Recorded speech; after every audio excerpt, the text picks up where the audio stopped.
Herod, of the Pharisees, of Martha. But the voice of Lazarus is not heard. However, Lazarus managed to lead more people to the impactful silence of Lazarus spread the love. In scriptures, we find the words of God, of Jesus, of Peter, of Herod, of the Pharisees, of Martha. But the voice of Lazarus is not heard. However, Lazarus managed to lead more people to believe in Jesus than many of us. This serves to show that effective preaching lies more in our testimony than in our words. Those who wanted to kill Jesus hated resurrected Lazarus, John 11:43, because he was evidence of Jesus' power.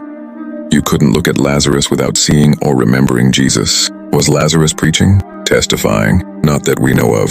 He was just a dead man for 4 days, who already smelled bad, but now had been resurrected.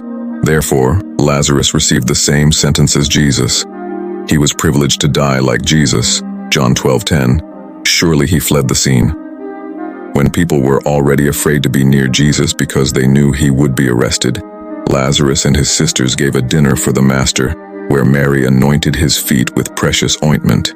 The funny thing is that the multitude from all parts of the world who came to Jerusalem for the annual feast of Passover and purification descended about 3 kilometers to Bethany to be with Lazarus, who had already been buried for 4 days. And seeing him they returned, believing in Jesus. Here is the problem. The religious leaders were afraid of the Roman authorities taking away the power they had. John 11:48. It was on the brink of death that Satan also created a new temptation in order to lead Jesus to preach in Greece, John 12-20-23, giving him a natural means of escaping death. Lazarus has no words recorded in the scriptures that he said, but he became the focus of the high priest's conspiracies against Jesus and against himself, not because he preached, but because he was the testimony himself. It is up to each Christian to know how their testimony can speak louder than their words, in order to lead people to believe in Jesus.